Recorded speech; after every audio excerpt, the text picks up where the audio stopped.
All right, well, hello and thank you for listening to Keeping It Real. Alyssa, Healy and Brad Haddin here. Finally, it's just us two, Hads. Welcome. Finally, some common sense has got in this show. We got rid of Adam. Sam didn't last long. I thought he one episode longer than he should, but now we'll get to the real stuff, keeping it real. Yeah, this is what everyone really wants to hear. I mean, today we're going to talk about wicket keeping, glove work, why the keeper is the most vital player in any playing 11. Our player in focus is legendary gloveman Wally Grout, and we'll finish by ranking the top 50 wicket keepers in the world. We already know who's 1 and 2. So we'll rank the next 48. Who's won? Well, we tossed a coin earlier and I won. That was always going to happen. So this is where we're going to get into some proper cricket. And I can't wait. All right, that's enough. That's enough. Proper cricket. It's not keeping it real, but that was a good intro. Thank you. I think that was the best intro I've ever heard.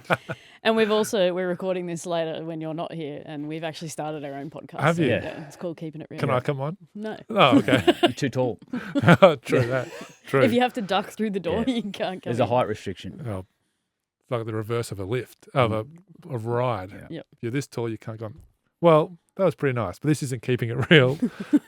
Welcome to Willow Talk. Yeah. Thanks for listening again. Thought we'd give that a bit of a spin because Adam Peacock's still not here, but he's back pretty soon. You know where he is? He's got a great story to tell when he gets back. He does. He's been rubbing shoulders with some superstars of the world. Simon Cowell Yep. is one, and I'm not going to say any more because he'll His story, tell the story, but it's a very, very impressive story in 2 weeks what that family's been up to. Yeah. Well, it's not about him. He's the least impressive part of it. No, he made it about him. Yeah. No, Okay. he's made it all about him. His daughter's done outstanding, he'll explain, but Adam's made it about him. Right. Okay. All right. Well, this is Willow Talk. Let's get into it today. We're not going to be talking about wicket keeping, glove work, and why the wicket keeper is the most vital. It might come up. It might. Yeah. Yeah. We are going to review Australia's 3-0 series sweep over Scotland and look ahead to the England series, discuss England's shock loss to Sri Lanka in the third test of the Oval, get Heels to run us through the upcoming Women's T20 World Cup before you jet off, and finish with our sundries and the results of some listener polls. The fans have been listening and giving us some feedback on what we've been discussing here. There's been some good feedback, I reckon. I can't wait for the feedback after this episode. I reckon we're going to get some good ones, Had. Well, not once then when you're saying about the feedback, did you look at Heels? So I once again feel like I've been back one episode. Yep. I've been set up. I will say I got quite a fair bit of feedback after ranking my top 4. Yeah. I didn't really think about the social media impact of doing that. I feel like I need to Yeah. reinforce that they're all really good. Yeah. But Smith's the best. That's what you said. No, I did get some great feedback from some Kiwis, though, who loved it. Yeah. So I'm keeping the Kiwis I happy. mean, honestly, every POM voted for Joe Root. Yep. Everyone else voted for Smith or Williamson, and then India voted for Kohli. Yeah. So, I get it. Who'd you vote for? secret vote. He didn't. Secret Cricket Club. Notice how he vote. just left it to Oh, us. my gosh. I would have voted for Steve Smith. That's number 1. Really? Yep. That's why you're the host, actually. Boo. All right, a couple of things to run by you before we get underway. Thank you if you've rated, review, or left us a message on Apple and Spotify. We're so close to our next goals of 150 ratings on Apple and 500 on Spotify. Just a few to go. So help us out. If you can get on there, give us a rating or a review. It is really frustrating to fall short of a milestone. I feel seen. That's not That's so unfair. that's not targeted at anyone. I just read that in the rundown and I'm outraged. What milestone do you think you're referring to here? All right. 34, turning 35. Nah. Rude. I thought we could joke about the 99. No, not yet. Not Too yet. soon. Too soon. So if you haven't already, please do that. It'll help us out. And if you do leave us a review, we'll read it out in the show. We love getting that kind of feedback. We also want you to keep sending in your club cricket hats. I'm still wearing Tom's. I'm wearing Tom's from last week. Had's got another one in here today from Mal Myers. Mal sent us this lovely message too. Had's put it on while I read this message. Man, it doesn't fit my head. It does. I told you. It does. It I've does. got a Good massive fit. head. All these club presidents. Maybe you've I'm got a starting to small think head. that you've got a small one. Yeah. No, I haven't. No, I think so. I got this one sent too. All right. We'll get to What that. is it? We'll get to that in a sec. No, I Maybe want you to talk should about it Google now. it. What is No, we've got Mal. that a service station? I think they're lollies, aren't they? Anyway, No, we'll that's- talk Leave about it on while I read this. Leave it on. This is from Mel. Dear Willow Talk legends, here's a cat from Palmwoods Cricket Club in Queensland. I did think about sending the custom job I got done with mine after hearing Adam's fondness for Legionnaires hats, but it was a bit battered and the mother-in-law wouldn't have been thrilled about wrestling the sewing machine again. Thanks so much. Love the pod. Mal Myers. Bless Mal. That's Thanks. great. I like it. The Hawks. The Hawks. I like it. So send them in. Down number 2 again, their Hads. Mate, send them in, and then can someone also tell me what this means? I don't know. I got it sent as well. Send them in. Let us know. Mal is a great on you. listener, a great fan. He's Yeah. always on the socials, getting around the content and leaving us messages and stuff. So we love to see it. There is probably one other cat we should bring up. And it's a baggy blue one because Hads is a Cricket New South Wales life member. Congrats, Hads. Yeah, thank you. I found out. Yay. Yeah, thank you very much. It's, He's not Monday even night wearing at his the hat. No, yeah different AGM. I'm known for some time. you could have broken it on the show. I was a bit shocked actually. Me too. John Knox, also the chairman of Cricket New South Wales, he was on it as well. But yeah, it was interesting. The AGM. I've never sat through a Cricket New South Wales AGM. I think that'll be my first and last. How'd you go at team meetings? Me, Yeah. very engaged. Yeah, really? Yeah. Okay, interesting. Very engaged. But no, it was good. It was a great honour. It's not only an honour for me, but a lot goes into your career, from the volunteers at your club when it first started, to your family members and all your coaches involved. So yeah, it was a great night. Steve Rickson said some really nice words leading in, and yeah, to be a life member of where you spent 15 years playing. I only ever wanted the opportunity to play one game at the SCG, and to have the career you did and now be recognised along with John was pretty special. It's an outstanding achievement. I should be very proud of that. I am. Thank you. In all seriousness, what does it mean to play for one game for New South Wales Heels, but then let alone play 15 years worth? Well, I'm in my 17th season, so Whoa. I'll let you know. But no, it's playing for your state was like the pinnacle. And if you went to go on to play for Australia, it was obviously the next level up. But to pull on the baggy blue, and we don't play red ball cricket, but we still get given a baggy blue, which is kind of significant in our group. Yeah, it means a lot. And then to be recognised by the state as well for your contribution, I think that's what a life member means. It's basically a contribution to New South Wales cricket would be a huge honour. So congratulations, Piggly Wiggly. Thank you. It was interesting because when I told my boys, they said, "Dad, don't you get that when you're dead?" And I said, "Beg your pardon." And they said, "You're at the stage my oldest boys know that you're starting to get old. This is why these things have happened to you." Yeah. So, mate, your family has a great way of bringing you back down to earth. What does a life membership get you? Yeah, A vote, doesn't it? a vote in what? A vote? Aren't you allowed to vote at the AGM? I don't know. I don't know. I don't know. It's just Do you get a car space? Mate, Do you I get got, like primo seating at the I got some, SCG? What are they? Cufflinks. Cufflinks. Oh, nice. What are they? New South Wales emblem. The emblem. Okay. Hads is going to be that guy at the SCG every year wearing his tie and his Yes, he will. cufflinks. And I don't know if you know, but I'm a life member. I'll be in my shorts and t-shirt in Triple M, actually. He'll be walking up to the bar going, "Do life members get free beer?" Yeah. Sorry, sir. Well, that is. Well, a actually, good you'll be like, question. I'm on the board. I'm on the board. Serve me. I'm on the board. Same as last year, sir. We can't serve you. Well, congrats, lads. That's thank that's you. awesome. What's next? Is it Hall of Fame? Is that the next level up? Mate, I'm just going to enjoy this. I tell you what I did do. You get a lot of messages from past players. And that was, yes, what you received on Monday at the AGM was something you never dream about. But to hear from the nice words from the players that you played with and administration who were there for your whole career, that was pretty special, because sometimes life takes you when you retire in different directions with kids and family, and it was good to reconnect with some of the guys I played with. Greg Blewett sent you a lovely message. He was quite fired up, Greg. Yeah, Bluey was beautiful message from Bluey and all the Triple M team. You Was it said- Macram? Beef you got around him? You quite literally said, "What's next?" But accidentally downstairs, Hads was saying that he got inducted into the Hall of Fame. Yeah. So he thinks he's already He's there. already there. So It's like when you get picked for New South Wales, you get your bag. Isn't that the same? Yeah. But thank you, Sam. Move on, please. That's a good segue into the Australian team because they've just completed their 3-match T20 series against Scotland. Programming note, this episode is going to drop probably midway through Australia's first game against England on Thursday morning. So we're not going to make any game one predictions unless we get them incorrect. Played Aussies. Yeah. But looking back on that Scotland series, it was a clean sweep.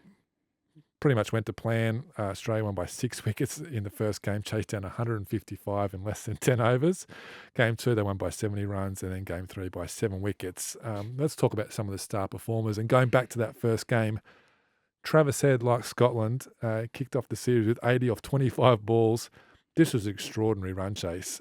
He scored 73 of those runs inside the power play with 16 boundaries. Only 2 of his runs weren't boundaries.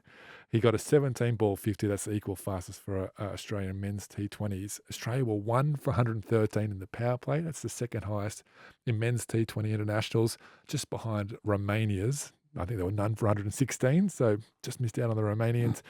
They hit 14 boundaries in a row to end the power play. I was looking through the records. I couldn't find a definitive answer, but that's got to be some kind of record too. 14 in a row. Travis said, we know what he can do. He's up the top of the order for the T20 and white ball stuff, but this was the next level, wasn't it? Yeah, well, it's some severe striking. I did catch the games, and all it made me feel was for the bowlers because that ground is just not big enough to host as a good of a players as what they're playing, and that includes the Scottish team as well. To have 60-metre boundaries is not long enough. I mean, Travis Head was hitting him over the fielder's head into the ice cream stands and into the trees and into the car park. So, but I mean, you still got to strike him cleanly, and he didn't strike him as cleanly after that. But I mean, that was a ridiculous innings. Yeah. To score 78 of your runs in boundaries as well is like goals. Heaven. Heaven. Was the other one a 2 or was it 2 singles? I'm not sure. I'll say 2 singles. I reckon. 2 singles. And I reckon they were Drop off and the run. 5th ball. Yep. Yeah. Oh, you know what I enjoyed about the series? Yes, Travis Head's knock. I enjoyed the way the Aussies played. That they bullied the opposition. And sometimes when you play someone like Scotland in a one-off series leading into something bigger against England, you can relax. It's a really good sign that these guys didn't relax and they dominated the series. That they bullied the game, which great Australian teams have done in the past. When you have the opportunity now, it's about showing everyone how good you are. Travis Head's been outstanding. He was outstanding in the IPL. What he did in the American League too, I think he got 5 50s in a row leading into the Played very well, into the finals. So, mate, there's some good things come out of it. Mate, the greatest thing to come out of it, got a new fastest 100, and someone was filthy. We do. That goes right into the second game. Josh Inglis, 100 of 43 balls. He finished with 103 of 49 deliveries, 7 7 sixes. He is now the owner of the fastest T20 100 by Australian at international level. Who did he eclipse, Hads? Well, I'm not going to tell you who we got eclipsed, but I'm dare say someone will comment about it shortly. But I think it's going to be broken You reckon? by that person in the next couple of weeks. All right. I don't. Sharjah. Everyone, you've heard it here now. Healy will break that record and get it back at Sharjah. Hold on your seats in the World Cup. I mean, yours was an incredible knock, Heels. This one by Inglis, just as impressive. Yeah, pretty good. Yeah. I mean, but my question was, he made his 100 off 43 balls. What happened for the other 6 balls? He only made 3 runs off them. Got Game tired. was over. The game was over, yeah. It's a good shout. What did you end up with that innings when you got your quick 100? 148. Ah, You can beat that. At Sharjah, you can beat that. Well, we'll wait and see, won't we? No, I'm on I it. hope it's not me. I've already had my crack. Somebody else do it. It'd be cool. it was It's nice to have another wicket keeper. yeah, if it was going to go to anybody, I'm sure. Which Keeping it is- real, And the show's about wicketkeepers. fans would today. appreciate Yeah, that. that's it. Yeah. No, that's cool to see because I think Wadey's obviously been there a little while, and the T20 stuff has been picked as sort of a senior player in the middle order, and for someone like Josh Inglis to come in and put his mark on the game, important for him moving forward. He's a great player. He's almost just been really unlucky to miss out over the last 2 years in some of the white ball teams, but he's good to watch. What I like about the innings, he's obviously impressive with the power and the way he played, and he's a pretty special player actually, Josh. He can bat from 1 to 7 in the order and play a role, but Yep. He's been in a really interesting position for some time. He's been the second wicketkeeper. He's been on every tour, and you don't play. So these opportunities sometimes in that position, and I've been there. I think you were always number one when you came in, but No. Sorry, Jodie Fields. If you but it can actually put too much pressure on yourself to perform when you get the crack. Wadey's gone. You got Alex Carey's last knock in Test cricket was at 98. He saved the game. Yeah. The Test match in New Zealand. So you can put too much pressure on yourself. So to come out and do that and play the way he did, it means what he's done on all these previous tours. He's learning. He's hungry for opportunity. He's overtraining. He wants to get out and perform. Yeah. So, mate, great effort. It's his second 100 too in 2020 cricket. got one in India at the back end of the World Cup last time. In fact, talk about pressure. He had to come in, was it after one game for Alex Carey in that ODI World Cup? So the pressure would have been on him to perform, replacing a veteran there. Just on Inglis's stroke play, though, you look at him, he can hit the ball anywhere. He is a 360-degree player. Is he good enough to be a specialist batter in the T20 team? Does he need to have the gloves? Because he's scoring runs like a specialist batter should. Oh, the simple answer to this is yes. And it's happened for keepers for a long time. Yes, you can play as a specialist batter, and you will. I had the opportunity a couple of times, and you have a bit of fun running around in the field. Do you like it? No flipping way. Your first and foremost, your love is the gloves. Yes, the runs are great, and we all love our batting. But as a keeper, when you're running around the field, you're thinking, oh, give me those gloves back. And, yeah, he could, but we all want to keep first. That's the number one trade. He's done it before, though. Like, he runs around in the field. He's not bad. Yeah. So, yes, he could do it. But why wouldn't he be keeping now? Well, I don't know if they want to get another all-rounder in I see. or something like that, or maybe in the one-day team. You don't want to give up your gloves. I think he's genuinely banging down the door in that one-day team as a batter. Yeah. Like, They want it because Carey's over there for the one-day leg. Can they play yeah, both? and he's obviously, like, he's good with the gloves. He's on par, I think, with Alex Carey, but we all know how good Alex is with the gloves. He could easily fit into that lineup. Well, he's the one-day keeper. At the moment, he's Australia's one-day keeper. Carey's gone over as the number two for this because he took over the spot in the World Cup. In the World Cup. So the other thing is good as well is for Alex Carey and all the other keepers.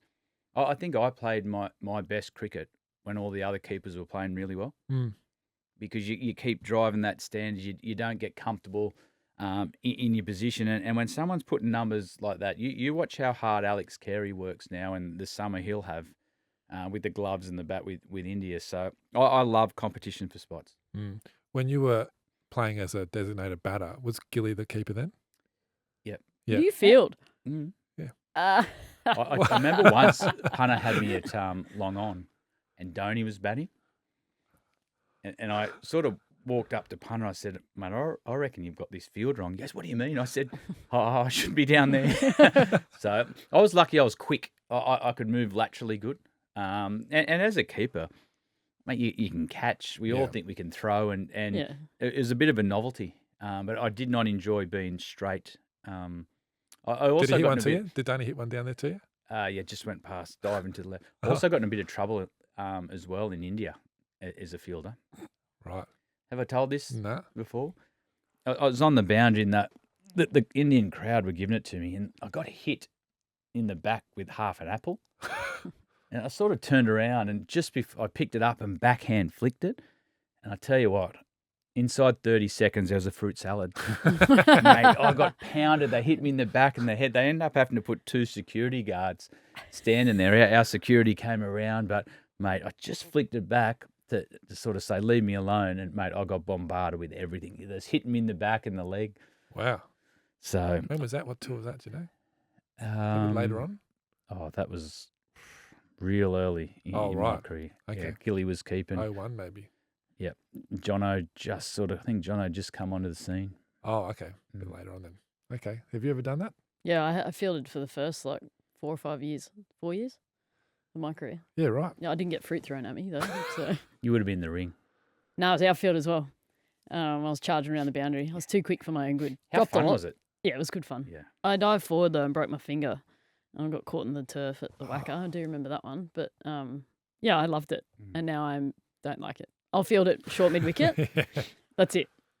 Somehow we're back to talking about keeping. The third, Told the third play I want to look at is Cameron Green, star performance in that third T20 International. 62 not out from 39 balls and 3 for 35 with the ball. He looks fit, fast, powerful. We had him on Willow Talk not long ago. He seems clear of mind. He's had a bit of a break after a pretty full-on 18 months. He's played 28 tests now, 40-odd white ball games for Australia. He's almost a senior player in that team with a lot of senior players. Are we expecting him to take another step up this summer or these next 12 or so months? I'd say so. I think they're probably going to need him with the ball more this summer than potentially what they have in the past. Just saying that, like, I'm not sure. Maybe our quicks will do the job, but I reckon they're going to probably lean on him a little bit more. So especially then going to Sri Lanka as well. So definitely, I think he's ready for it, and he's good enough. He's talented enough. Everyone's been raving about him for a long time now, but maybe he finally just feels comfortable and ready to perform. I think the one thing they've worked out with Green is not to overload him too much. I think we got really excited when he came in. He's 6'6". He can bowl 150 Ks and hit the ball a mile. And we probably pushed him into too much. But I think last Test series against New Zealand was a really intelligent move from the selectors. They left him away for some white ball cricket. They refreshed him to concentrate on Test cricket. They got the rewards over there. He's gone away to IPL. He's developed his craft there. And now they'll gradually put him into more white ball cricket, but be really conscious, I think, of making sure he's peaking at the right time for the Test match. But, yeah, we're lucky in this team. Like, he can bat anywhere in the order. You could use him as an opening bowler at a pinch. He's got a big role to play. It'll be interesting the role he plays this summer. Does he stay at number 4? Does he go to 6? What roles he going to play? You got a lot of talk Put about. it on the poll. We'll get to that in a little bit later on. So, but he's developing like we know he would. Yeah, I think clarity of role is important for him, particularly a young player. Moving up and down the order, different responsibilities with the ball would be a little bit confusing. If they say to him, righto, you're at 4, you're going to bowl first change in the Test squad, and then in the white ball stuff, maybe a little bit more versatile. Makes it a bit easier for him. I think that's a good point about his role, but I think it's more for him. He's not overloading him. Yeah. Sure. I think he can play many different roles, but it's just you can get into a mindset on tour where you just you're in this zone where you just play, and as a senior player you can handle it. But then the minute you stop, you think, oh gosh, I'm cooked. And you actually don't realise that 3 months ago I should have had a break. And I think that's what they've worked out most with him, and they've got his preparation right, probably since that, just before that New Zealand series, and know how to get the best out of him. I tell you what, he was in Europe the same time I was. I would have loved to cross paths with him because he was on some beautiful boats. Oh, yeah. Yeah, beautiful boats. Oh, are we talking about holidays again? Yeah. Keep rubbing it in, I guys. think He's got his I need shoes on another one. today. Yeah. Does Life membership get you a free, I don't know, big bus ride around Sydney or something? No, I think I enjoy the water more.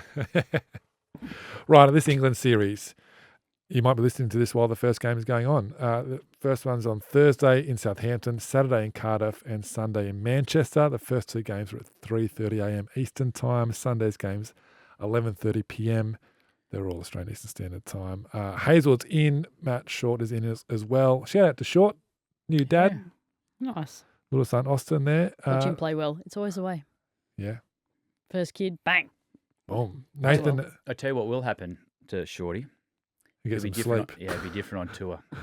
He would have been home, got the wife and the kid home, done everything, and he would have just been 4 days ago. 3 days ago. Not allowed to say that out loud, but You just did. yeah, He didn't say it. he'll be sleeping a lot on tour. Yeah. Yeah. Useful. Nathan Ellis gone home with a hamstring injury. Yeah, that's an interesting one. It's tough for you. Tough for you, Hads. Well, it is tough. For Nathan. Yeah, well, he's had a bit of a history of late of some soft tissue injury. He's playing all around the world as a gun for hire, and the disappointing thing for him is getting injured when all the 3 main fast bowlers are out. It was a great opportunity for him to showcase his skills with no one around. Okay. Mitch Marsh declined to name the 11 before the first game, but all 13 squad members were used in that T20 series against Scotland. Mitch Marsh said it's not a transition team. This team is not a team that's going through a transition period after the World Cup. But having said that, are we looking to play our strongest 11, no disrespect to Scotland, in this series, or are we still going to mix the team up a little bit? Heels, though. Strongest 11. Strongest 11. I think. Yeah. Well, England are playing around a little bit with their side as well. The squad, they're looking to the future. Let's pound them into the turf. Okay. Yeah. Is that the wrong thing to say? No, that's perfect. That is a perfect thing to say. I loved every minute of it. I won't lie, I missed the question, but I just answered it that way. Should we play our strongest 11 against England? Yes. The interesting thing about in a 2020 tournament is your strongest 11 does change game by game. Yeah. You've got floating players. You look at this team, for example, you've got Marsh, Stoinis, and Green. Yeah. And they might on one surface think, okay, we need all them. Next surface, you want to play another spinner. So they're not actually getting dropped. They're getting left out of the 11 for matchups. So I don't think Australian cricket's ever been in a transition period. The public don't allow it. I know the boards don't allow it. We're there to win every game. So no matter who goes on, you're expected to win. So the word transition, it shouldn't really be said. The rotation policy, we don't like that. Remember that was a big thing back in the day, and players would get rotated in and out, but now we're just picking our best 11. Well, It's still happening yeah, now. I think so. Well, as Has just said, in a T20 World Cup, you use all 15 players in your squad. So why wouldn't you do it in a series like this? It's exactly the same thing. So, but all those 15 players are ready to go. That's why you pick them. So they're all in your best 11, I would have thought. So Okay. just do it. Okay. Jake Fraser-McGurk went duck 16 duck in that Scotland series. In his past 10 professional innings, hasn't got past 18. Young player, still new to the international scene. What do you say to Jake, to the Rooster, in a bit of a form slump at the moment? I love it. I absolutely love it. This You love kid's it? going to be a superstar. He's going to be a superstar of the game. We've seen the way he's taken IPL on and some of the knocks he's played here in domestic cricket. And this is another learning. He's only a young kid. He hasn't played that much cricket. So this is a great opportunity to go back and say, okay, is my game going in the right way? Have a look at the way you got out. Is there a pattern in it? Or is it a mindset thing? So for someone like Jake, the end game, he's going to play a lot for Australia and probably play all three forms. So these little moments here, the ones you got to jump on. Well, I think that one in particular, I think you say to him, or you actually give him a role. I think we spoke about Cam Green just before about giving him a role. I think Fraser-McGurk, you've got to give him a role. And if his role is to go out there and take it on from ball one, then you've got to cop duck 16 duck. Yeah. That's okay. And we say, you know what, we don't want you to change that. Yeah. But if we want Fraser-McGurk to then turn into Travis Head or whoever it might be, and we want him to hang out there a little bit more, then we speak to him and say, we need you to hang in a little bit longer. But he wants to take the game on, let him go as a young player, and he's got to figure it out at the top level. He'll probably come back to domestic cricket and work it out really quickly, but then at the next level up, you've got to work it out. So either pick him and stick with him and give him that time, or you change his role. Spot on. The way he plays is really unique to anyone in the world. He could be one of those. David Warner was the same when he started. Yeah. Got to give him time to work it out. Yeah, and it's if you look at that and you say, he's got 18 runs in the past 10 innings. I don't even look at that. I just look at him and say, are you learning? Are the things you take out of that going to benefit you going forward? I know watching him in the IPL, he's very leg side dominant. Right. Punter got hold of him in the IPL. Halfway through the tournament, he's playing shots over cover. He's hitting the sight screen. And he's also learned a tempo to play against spin. He was just 100 miles an hour, but he was hitting the ball where the ball should be hit. Just keep developing, kid. Yeah. Don't change your game. We all love the way you play, and it'll turn around.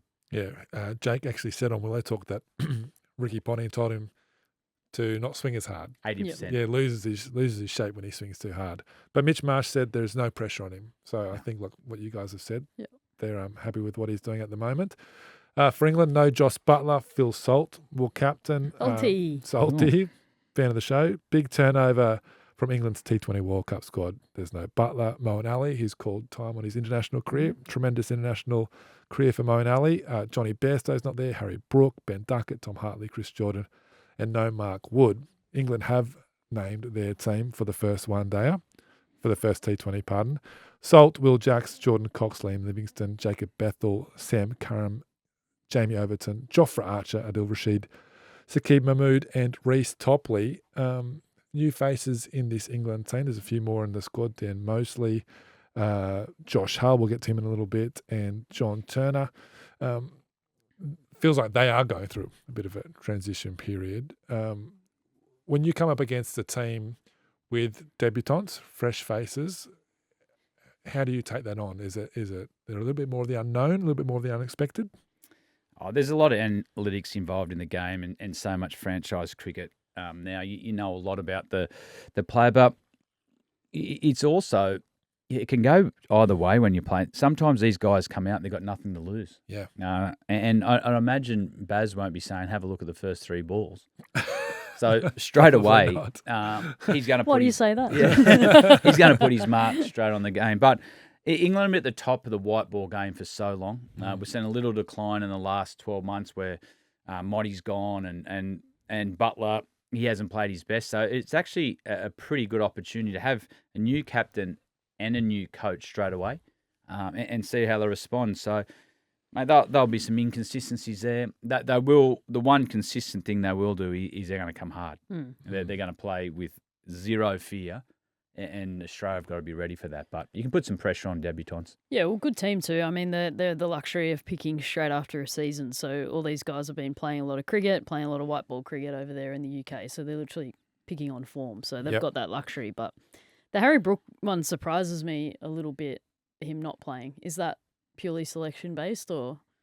Not sure. Maybe they're giving him a spell. Yeah, maybe because he's a seriously damaging player, but it gives opportunities for some other guys to get a crack, and I don't mind that. They've obviously spoken a lot about where they want to take their white ball game moving forward, and why not give some new players a crack? Do you think with the change in the guard in this white ball format for England, got a couple of big trophies coming up, and as in Champions trophies, and you got World Cups down there, they've got a great relationship, McCullum and Stokes. Yeah. Where does that go?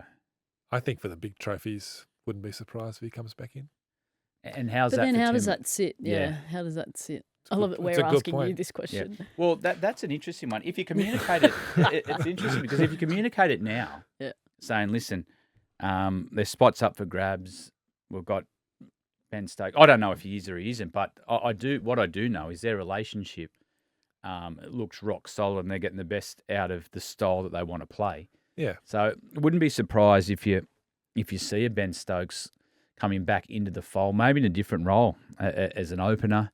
Butler moves down the order, but it'll be interesting to see how this England team unfolds in the next 12 months. It'd be like if you played Shield cricket or state cricket all season, and then grade cricket final, you pop down and play the final, take someone's spot.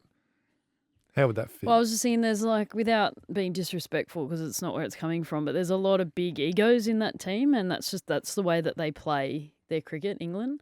So then how would the ego take someone like Stokes coming back in and, yes, taking a spot or shuffling the order around that's been working well or not well? So I'm interested to see it unfold. But for someone like Joss, who's been in charge of it for so long, and then for Stokes to come back as a big presence in that group, knowing the relationship that him and Baz have got, it'd be quite interesting. I'll let you know how it feels when Peacock sits back in this chair. Yeah. Coming in and taking my spot. That's all right. Well, but you knew it was going to happen.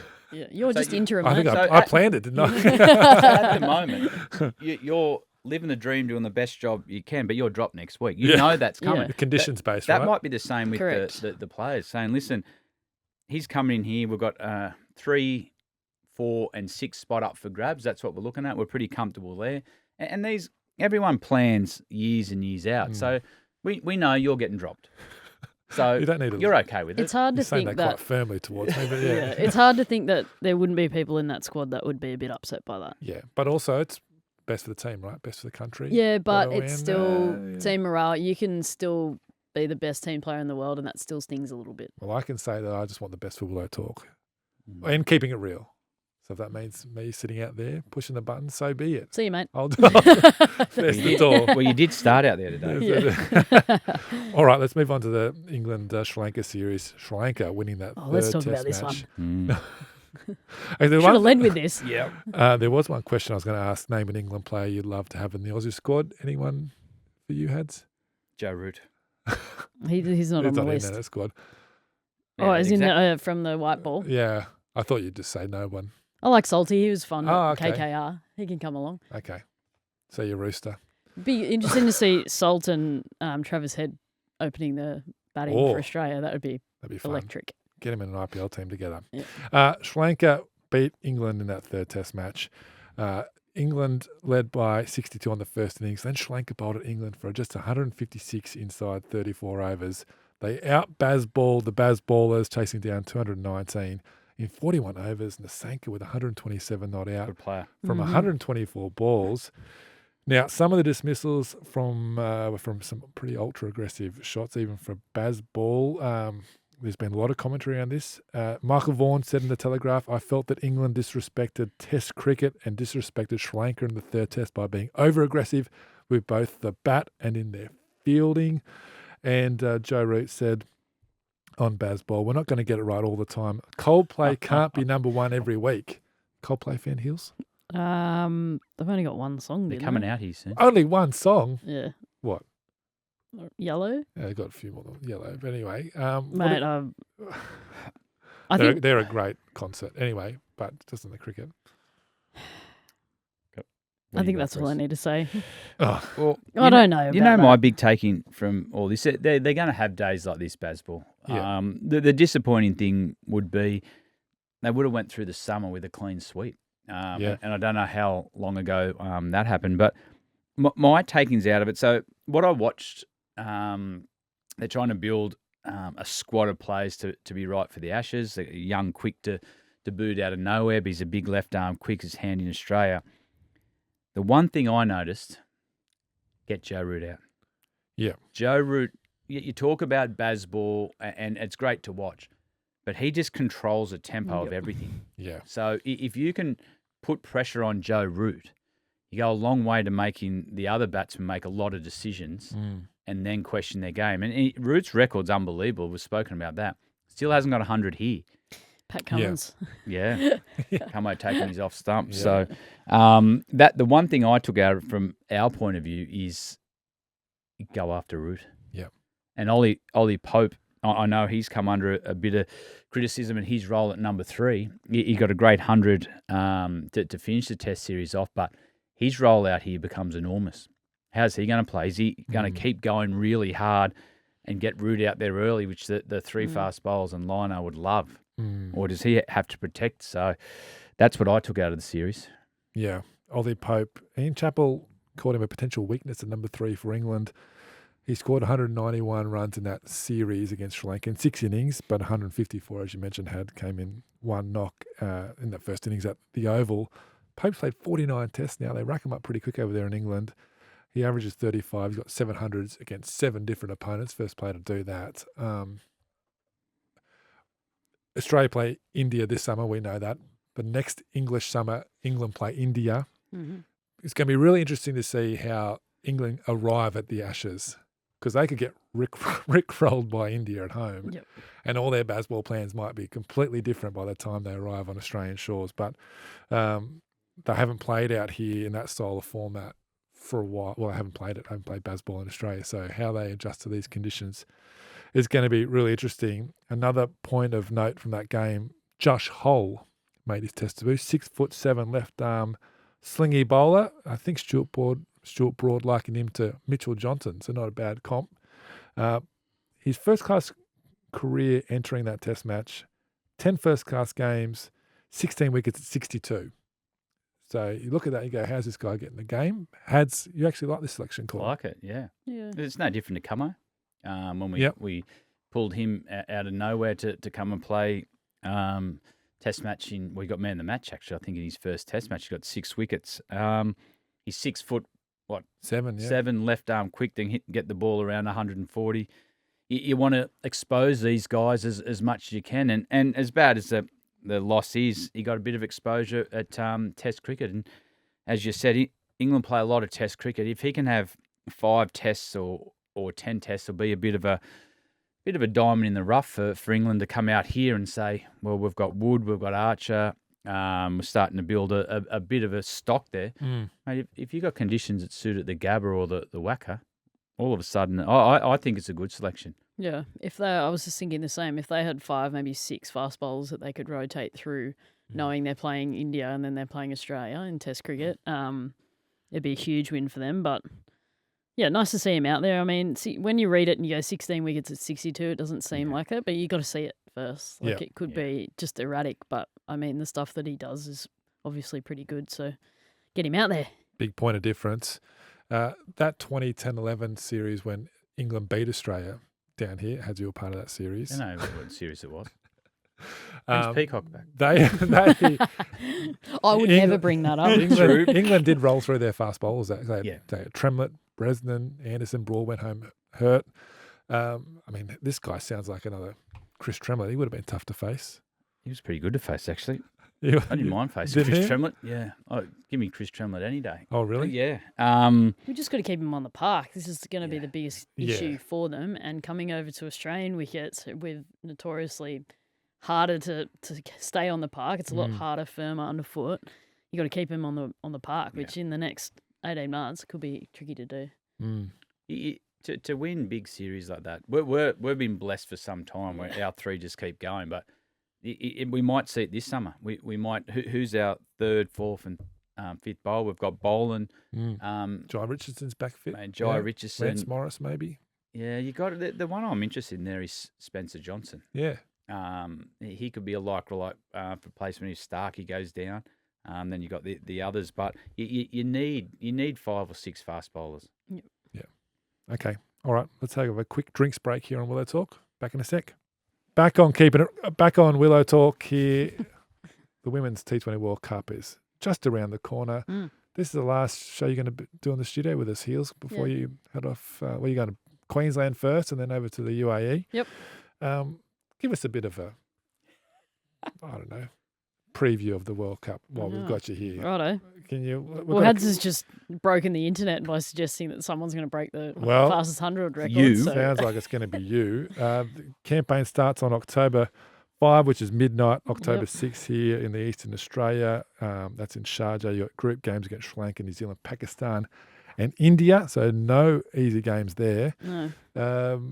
You're going for a 4th straight T20 World Cup, unprecedented, and sounds like there's some pretty big prize money up for grabs too. Now the ICC said it's going to be equal between men's and women's, 3.7 million Aussie dollars. So I actually didn't know that until just now. I've just read that. So we'll be working extra hard for that. I mean, there's been a lot said, written, whatever you want to say about the 4th straight. I mean, that has not even come into contemplation for anybody in our group. I could safely say that. The World Cups are so hard to win, especially T20 ones. I mean, you got to turn up every day and just be ready to go. You look at the pool we've got.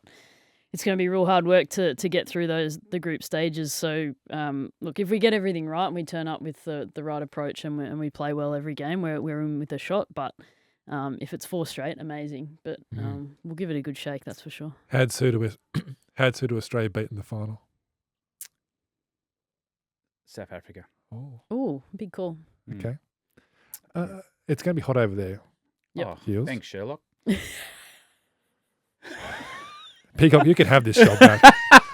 The UAE is going to be hot, everyone. I was just front-loading the question, mate. You stick to hitting balls.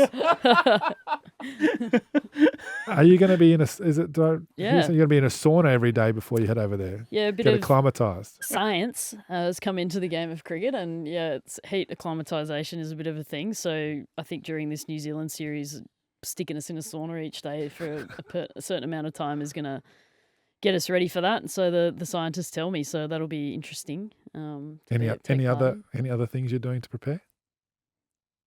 Scientific? I don't know. It's hot over there. Test out some Great Northern before I go away. I don't know. I don't know, ice vests or something? Yeah, or are you going to be playing? I'm not too bad in the heat, but I think we'll be just getting out in the sunshine as much as we can just to prep. But I mean, Mackay's a good place to start, I would have thought. Yeah, nice. The other good way to think about it, is don't talk about it. Yeah, don't talk about the Yeah. heat. We speak about that. It's all mental, really? right? I mean, Yeah. it is hot. But the humidity's like 40%. It's Yeah. not humid. So it's going to be a dry heat, which I find we're more Yeah. accustomed to over here. We'll be Mm. fine. It's only 20 overs. Yeah, we'll be right. You'll be right. Don't worry We'll be about fine. it. Is there something about tournament play that differs from when you first started to when you play now? Like you would have gone in obviously pretty green when you first started playing, Yep. not as a wicket keeper, as a batter. How have you seen that evolve, and what are some of the things that you would have said to yourself back then that you know now? Well, funnily enough, I did keep in that first one and then didn't keep in the second one. Right. But, no, I think you got to turn up every day, and it's almost I liken it to the game of golf a little bit, where you've got to have the memory of a goldfish and go, right, I put that one straight behind us and let's prepare for the next game. I think at times in the 2020 World Cup here in Australia, maybe we got a bit wrapped up in who's our next opposition, where we're moving to, where we're travelling, all this expectation on us, instead of going, no, here we are in the moment. We need to prepare for India tomorrow. Let's go. We've played India. We switch off that and we got to prepare for Sri Lanka the next day, whatever it might be. That's really, really important. You can't be stuck thinking about what's going on. Obviously, you take into account conditions and what you might be faced with. That's probably something you're reflecting on, but it's quite literally like, bang, switch off, let's go next opposition and switch on as quickly as you can. So the best way to do it, and I think that's probably what's led us to have some good tournaments in the past, and it's key moments. I speak about that a lot, and there's key moments in the last 3 T20 World Cups that I've been a part of that we could have lost those tournaments, and we're sitting here thinking Australia going for their first T20 World Cup win. So if you win those key moments in those games, you go a long way to winning the tournament, and I feel like that's how we've done it in the past. I think this team is, well, and in the history of the game, I know you had that great era of Australian cricket in the men's, and they're probably on par. The girls, they play tournament play better than anyone. Yeah. And we touched on before that you take a squad mentality into that. So you need 15 players ready to play all the time. But the key to tournament play, and these girls do it better than anyone, is peaking at the right time. And that's something I know Australian teams pride themselves on, is making sure you're playing your best cricket at the end of the tournament. Sometimes you just get over the line and people say, oh, we're not doing this, but you're building for the big moment at the end. Because you, before that 2020 T20 World Cup, you had that tri-series in Melbourne. Was it at Junction Oval? Yep. And I felt like it was a really long lead in. Yep. And by the time you got to that first game, I was like, we've already played so much cricket. And then you went down to India. Yep. Yeah. Lost that first game. Yeah. Yep. And then we were 3-0 against Sri Lanka. Yeah. Meg nicked one to the keeper. No one appealed, and Rach got dropped at long on. Like, if those two get out in that moment, we're 5-0 against Sri Lanka and could have lost that game, been out of the tournament in 2 games. So there's just little moments along the way that has kept us in it. Those sliding door moments. That's it.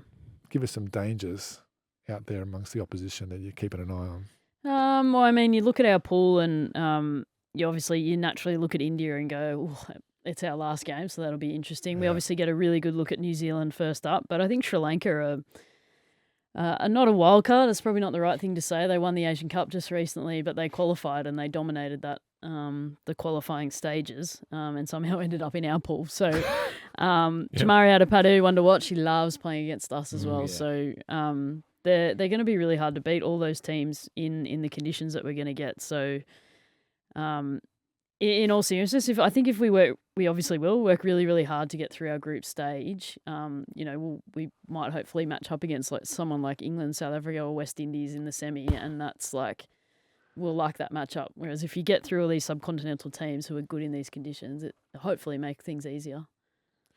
I was going to ask you players you're excited to see perform, but I'm going to ask Hads that because you like Litchfield. everyone. Yeah, and I was going to say you can't say Phoebe Litchfield. Well, I'm excited about Heels' 100. Yeah, I'm going to sit up. The beauty with this team is they got superstars all over the park. Yeah. You look at Sutherland, you look at Pez, you look at, they got everywhere. Gardner. It's not with this side. It's that they all stand up when they have to at different times. So you can say, go through all the names that are going to play. Phoebe's going to be player of the tournament. Heels will get another 100. You can do all that. But I think the beauty of this team is they understand when they have to stand up, and that's what will hold them good stead in the World Cup. Well, that's kind of what I've been saying, and I'm not trying to be detrimental to the older players in our squad, i.e. myself, but I've actually said out loud that the young players, the youth in our squad will actually win us this World Cup, and that's simply because I feel like we know what Moons is going to do, we know what Pez is going to do, we know what some of our other experienced players are going to give us, but what are the youthful players in our squad going to bring? And that's match-winning performances like the Litchfields, the Sutherlands, the Georgia Warehams of the world. They're going to be what goes out there and wins us games at certain points. So I'm excited to just see them have a platform to showcase what they can do. 4 in a row. Easy. Lay down, Miss here. Oh dear. Let's get to our sundries now. Rishabh Pant named in India's 16-player test squad to face Bangladesh in 2 tests. Is a great story. Nearly died a couple of years ago in a car crash, but he's back. And if he gets to Bangladesh, or if he plays Bangladesh, goes all right, more than likely see him down here this Aussie summer, which would be great because he is lots of fun to watch, particularly behind the stumps when the stump mic's on.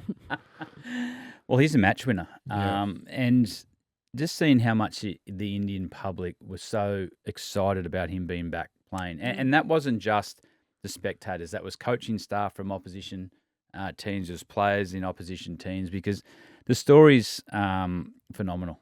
What he went through to get back on the park. No one ever thought they'd see him play cricket again, let alone back in a test squad. So, and you want the personalities like Pant out here in Australia.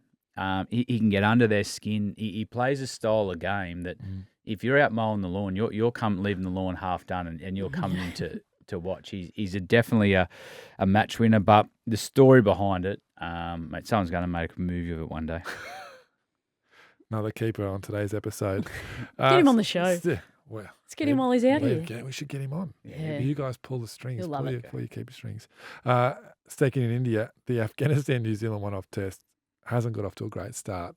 Not great drainage at this ground there near Delhi. The first 2 days have been abandoned due to the wet outfield. They've dug it up. They've tried to get heaters on it. It looks like it's a turf factory out there. It's not looking great. It's a disaster. Yeah, it's not good. This is good though for us because there was a lot of talk, the World Cup being moved to those parts of India, like northern India down to Delhi. Thank God they didn't. Yeah. Like, we might have been playing while it's monsooning over there, but it's not good. No rain during the day, just at night time, and the ground can't drain properly, so not great for that test match. The rain at night time is torrential. Yeah. You've seen it. Yeah. That's why they should get the cover. We were talking about in the previous episode getting the covers that cover the whole field. Yeah, Sri Lanka but they're as well. paying the bum. Yeah. Brendan Julian, aka the accidental test cricketer, BJ, called himself that, has been quoted on the Code website talking about giving his opinion on players. This is interesting. This is after Adam Zampa said that former players were banging out the Aussies in the media, sort of ganging up on the current crop. Hads and Heels, you do a bit of commentary. Has you more so than Heels at the moment. How do you go about when you've got to critique a current player, someone that you know well and someone that you're going to bump into all the time? Hads just rings me. Yeah. It's interesting. You're keeping shit. You're not doing a very good job, and this is what you're supposed to be doing. I don't need the media for that. It's interesting. Zampa said that though. Yeah. Because I think over the last 24 months, everything about him has been gold. The one thing what's been said is if you were playing against Australia, you would target Adam Zampa because he's been so influential in games in the white ball. So I think that the one thing you learn is you never bag in the play. You just give an opinion on what you see. It's never personal. I know all the ex-players are very proud of what this cricket team's done, the way they played in the World Cup, the final and the semi-final, the way they presented in the field and things, the way they went there. So, yeah, it's never, you're never having a personal attack on a player. It's a hard one, right? Because, and I'm still playing, and I'm also doing some comms on the side. So I'm probably a bit more lenient towards the playing side of it and not critiquing as much because I'm allowed to do that. But you finish your career, you're getting paid by a media company to come and commentate on the cricket. You're going to have an opinion and they want you to give it. Yeah. So as a player, you've got to be okay with that. And as a player, you have to also be mature enough to, if you have a genuine problem with that, approach said player and say, why did you say that? what do you think I can do to fix it? Whatever. Obviously, you've got an opinion on the way that I play the game. Maybe this is my side of the story. I think as a player, you just got to be a little bit more mature about it. And if you're that worried about it, don't listen to it. Yeah. That's the other thing. You don't hear half of it because you're out in the field. Mm. It's only my dad that will tell me later about who's rubbish me or who's on social media rubbishing me. But just go out there and play the game. It doesn't matter. I think one thing that I can't really cop is that when people say that Hads sucks. Hads is shit. Yeah. But these They're guys, not wrong. they're international players. They're elite players. I mean, they're obviously fantastic at the sport. They've obviously played a shot they would take back. Yep. It didn't mean to bowl the ball there. No one means to drop a catch. Like, Yeah. they're trying their best. And so what used to really roll me about Watto is people used to go, why is he in the team? He doesn't pick the team. Yeah, that's right. He's He's just one trying of his the best best all-rounder we've ever seen. and one of the great guys. So, I think the one thing I will say is it seems as though if you do retire and you go into the media is you forget how you played sometimes. okay. And then you're watching the modern game and you're thinking, I would have done this, I would have done that. But what I would encourage retired players who are commentating, unless you're, Ricky Ponting of the world, go back and watch what you did. Yeah. And then have a look and see what you would have done. Yeah, mate, I tell you what I would have done with a lot of it. I Left sit the there ball. and go, I don't know how. I would have never done that. Like some of Yeah. the shots that Yeah. modern day players play. Mm. How'd they think of that and Yeah, stuff? like, Yeah. How did Maxwell think that option was? Yeah. How do you do that? Yeah. Sometimes you're actually in awe of, like the 360 they play now. In our you couldn't do it. No. You never ever did it. So, but Zamps is interesting because I don't think he was talking more personally about Yeah. himself, more about the group. Yeah. When he's been outstanding for some time. I can think see where it's sometimes coming from. yeah. Maybe a little bit around the T20 World Cup as well. Yeah. And like Australia, we've got high expectations of our sporting teams and winning gold medals and Yeah. tournaments and stuff. So when we don't quite achieve those lofty standards, all of a sudden there's negativity. So I kind of get where he's coming from. And there would have been in the world of cricket, it would have been a lot of past players that have come out and said we should have done better. Yeah. But I mean, maybe we should have. But it's World Cup cricket, right? I hope he doesn't expect all past players to just blindly pick Australia in every tournament. Well, they do.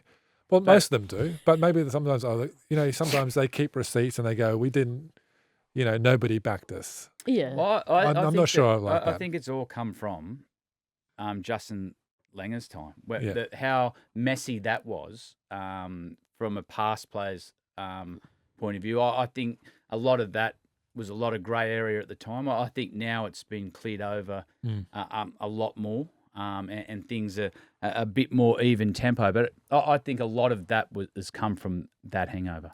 Yep. Let's talk about some viewer feedback, listener feedback. Where should Steve Smith bat? We had Wherever our he say on wants. that last week. Yep, had wherever he wants. We asked our Wasn't an Instagram option. followers, and the results were in. 71% voted to bat him at number 4, 15% first drop, and 14% as opener. Now, Andrew McDonald, coach of the Australian team, has said they are having discussions about where he should bat. Nothing has been locked in for the summer, so he could well see a change. I know Crash Craddock, the great cricket journo, says that Travis Head's going to open. Smith's back down to 4, so bit of a rejig of the lineup there. But the Willow Talk Instagram followers like Smith at number 4. Same. You like that? You like wherever he wants. I like number 4. Yeah. It's interesting, Macca's comments though on his end, because He said that they'll talk to New South Wales and say, look, this is what we're thinking, and that might give us a hint of where he's going to bat. Well, the fact that he's thinking about it means that he's not opening. yep, That's 100%. basically that's what the you'd bottom read line. into that. Yeah. Okay. Otherwise, they'd say, "Oh no, we'll back him as opener." Yeah, The fact that he hasn't Smith's got an not answer. opening this summer. Heard it here first. We also got some feedback on social media for the Name the Cump competition, the Men's One Day Cup. A lot of love for Roy and Dino, Yep. and rightfully so. Other suggestions, Kerry Packer was a popular one. Daniel Barney Rubble Smith Cup, Andy Bickle, Brett Lee, Richard Cheequy, and the Ben Dunk 229 not out cup. That was one in the record run chase. So I think we said last week you can't get this one wrong. A lot Nah. of great players. When are they Even if announcing it's- it? Yeah, At the end of the tournament, before the final. Oh, so But it's the still got short- ages. Yeah, but the short list comes out in, what's this? Yeah, a couple of weeks. Oh, right. Okay. Yeah. Richard Cheequy is a good one. Yeah, Won't happen, but it's a good probably one. not one. No. Tom, have you seen this video yet? Oh, well, skip it. I have. Okay, Okay. I'll go. As long as Tom- you cut the other bit out. Yeah, I'll cover it. Tom sent us a DM of a video of a Village Creek game where a fight broke out. Had you seen this? Vision shows a batter being caught at slip. Then the slipper throws the ball at the stumps, misses the stumps, nearly hits the batter, who didn't like that, then charges the slip fielder, and there's a fight. All hell breaks loose. You for this, Hads? No, I'm not for this. Was this like Australia v someone in the 2000s? Was this Brad Haddin? No, was this he is- involved in this? No. This was a horrible look. But what I am surprised about this, and I know, Sammy, you'll put the footage up. I don't know why he went at the slip fielder. Yeah. I'd be walking off and going at the groundsman because once everyone has a look at this footage, you cannot see a wicket. Oh, it's green. Here we go. Heels is watching this for the first time now. We'll get a live reaction. Is that a synthetic strip? Exactly. Should have walked to the ground. Oh, it did hit him. Oh, hit him. Oh, get amongst it, boys. Bad look. Put your head in. You don't want to see that kind of stuff No. on the cricket field. Come on, guys. Heels doesn't mind it. Bring the crowds back. Wrong crowd. Tom, thanks for sending us that. And if there's anything you see on the internet that you reckon Hads, Heels, or anyone would think interesting or worth commenting on, send it through to us at Willow Talk Podcast on TikTok and Instagram. It's going to be vision of us two doing dumb things on the field now, isn't it? We, Wow. maybe Dale Stain bowling you a couple of balls. We get that every now and again. My son keeps showing me. Does he? And last one, this one comes out, as we said, on Thursday. Friday, September the 13th is Shane Warne's birthday. King of Spin, the great man. Still can't quite believe he's not with us. No, we can't Hads, celebrate it. Hads, you got a Warney story? Oh, mate, I've We've got got lots of them, but is there thousand one up, you mate. What I loved about him, obviously he's the character of the game and the standing, but what I remember most of my first tours is when it was time to train, how the glazers went over him and he was there to get better. And we know how good he was. We know his record. He loved all the big moments. He had a great time off the field. But when he had to train, there was no one could get in his way. He's the best. Yeah, he was. Loved him. All right, that's Willow Talk for this week. I think Hads and I got one more before Peacock comes back. But Midge, we're going to say goodbye to you and wish you all the best Thank you. in the T20 World Cup. Congrats on the 100. Congrats on the 4th title. And yeah, stay cool. It's hot over there. Yeah, thank you. Mate, all up Healy into getting 100 and Australia to win their 4th World Cup. Congratulations. Go well, Hills. That was Willow Talk. Catch you again Get soon. your golf handicap down. Yeah, thanks for watching the Willow Talk podcast on YouTube. Don't forget to hit the subscribe button so you don't have to miss an episode wherever you are. And while you're at it, check out these videos up here. They're mostly good.